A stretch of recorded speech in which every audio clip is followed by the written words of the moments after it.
comme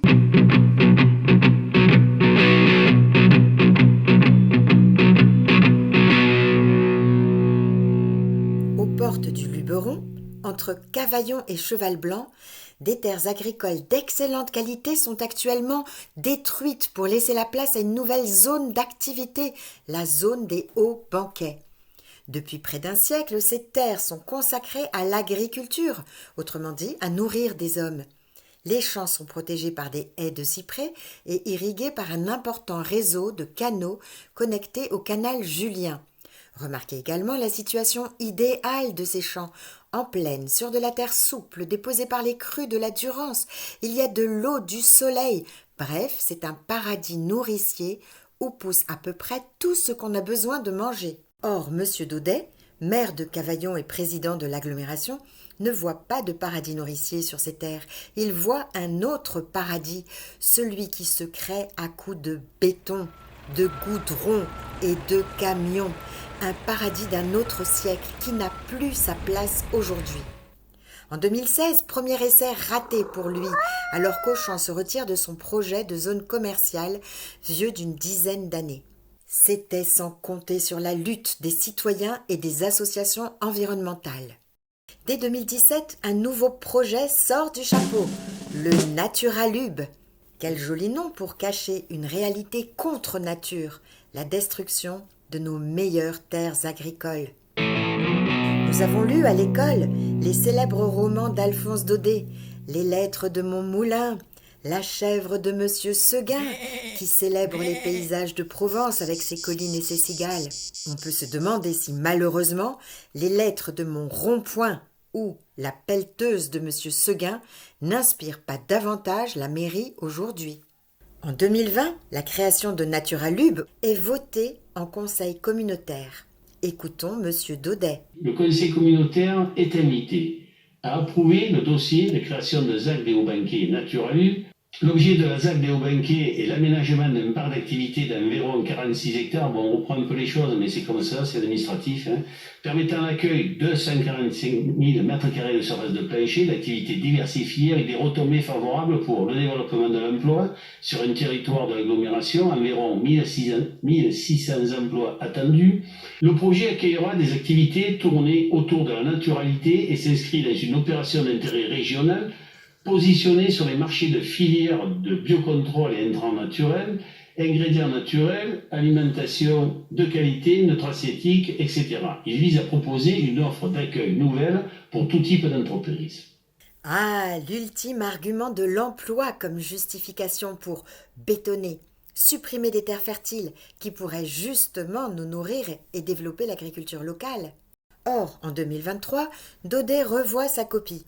2600, il parle désormais de 1000 emplois tout au plus à cause des délocalisations d'entreprises locales. Par ailleurs, la ZAC des Hauts-Banquets n'est que la première phase d'un projet beaucoup plus grand, avec l'aménagement de 2 zones voisines, au nord le Camp et au sud le Bout des Vignes, le tout sur 88 hectares d'excellentes terres. Alors que le parc du Luberon s'engage à développer des circuits courts et de proximité, à Cavaillon, on mène une politique à contre-courant de destruction des terres agricoles. Bon, donc ancien paysan, j'ai toujours connu Cavaillon avec beaucoup de fruits, de légumes diversifiés, qui alimentaient au travers du marché d'intérêt national la France entière, la région. Et maintenant, on est en train de perdre dans des zones irriguées depuis des siècles. Le canal Saint-Julien est peut-être le plus vieux canal de France. Et qui irrigue toute la zone Irriguer la zone de Cheval-Blanc jusqu'au nord de Cavaillon, au nord-ouest de Cavaillon. Des terres très fertiles qui ont fait de la richesse du terroir. Et ça me fait bien de la peine que cette zone, bon, je sais qu'il y a peu de demandes de jeunes agriculteurs actuellement peut-être, parce que la concurrence des pays du sud qui ont leurs fruits, leurs légumes qui viennent sur des plateformes dans le secteur, nous concurrencent fortement.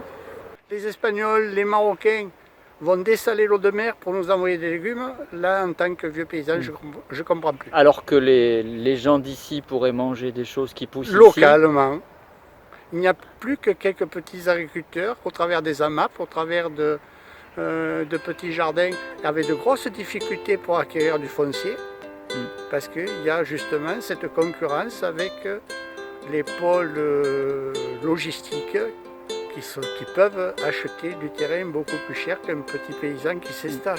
Donc les pôles logistiques suppriment des champs. Comme il n'y a plus de champs, on fait pousser tout en Espagne. On dessale l'eau de mer. Et il nous faut des camions et donc des pôles logistiques pour ramener la nourriture qu'on aurait pu faire ici, c'est ça? La sagesse paysanne, je ne sais plus où elle est. Alors moi, en tant que maman de jeunes enfants, ces terres, j'y suis très attachée parce que déjà, mes enfants, j'ai envie qu'ils connaissent ce que j'ai connu quand j'étais petite ici. C'était les terres de mes grands-parents.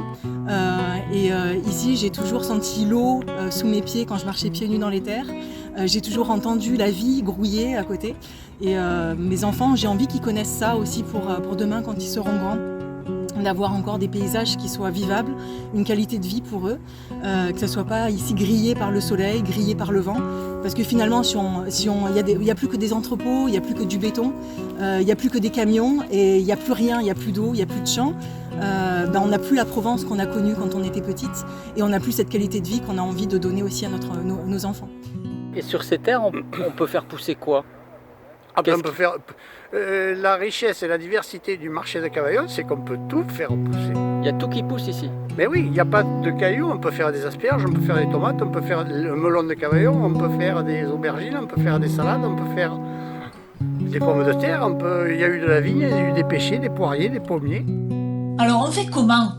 Le plan, ce qu'on a envie de faire, évidemment, c'est préserver déjà les champs qui sont ici, préserver la vie qui reste ici et essayer de construire, puisque apparemment c'est pas le lot de nos politiques, mais essayer de construire à notre échelle des lieux de vie, des lieux de maraîchage, des lieux de culture, des lieux où on puisse refaire émerger cette vie en circuit court, se connaître aussi avec les différents habitants de ce territoire, pour mieux vivre ensemble en fait ce territoire qui nous tient à cœur. Vous l'aurez compris, il s'agit de se battre pour préserver ces magnifiques terres agricoles. Il faut se battre pour préserver chaque hectare, chaque mètre carré. Et c'est urgent car les travaux ont commencé. Malgré cela, des agriculteurs ont décidé de ne pas vendre et continuent leur maraîchage sur la zone du camp. Des habitants décident de rester sur la zone des Hauts-Banquets malgré les procédures d'expropriation.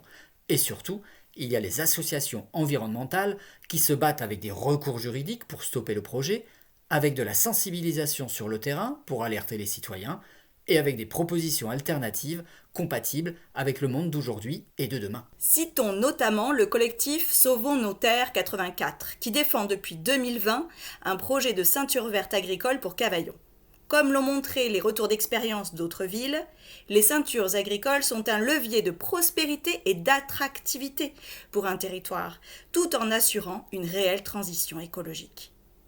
Imaginons une grande diversité de productions, maraîchères, fruitières, légumineuses, plantes médicinales, ruchers, petits élevages.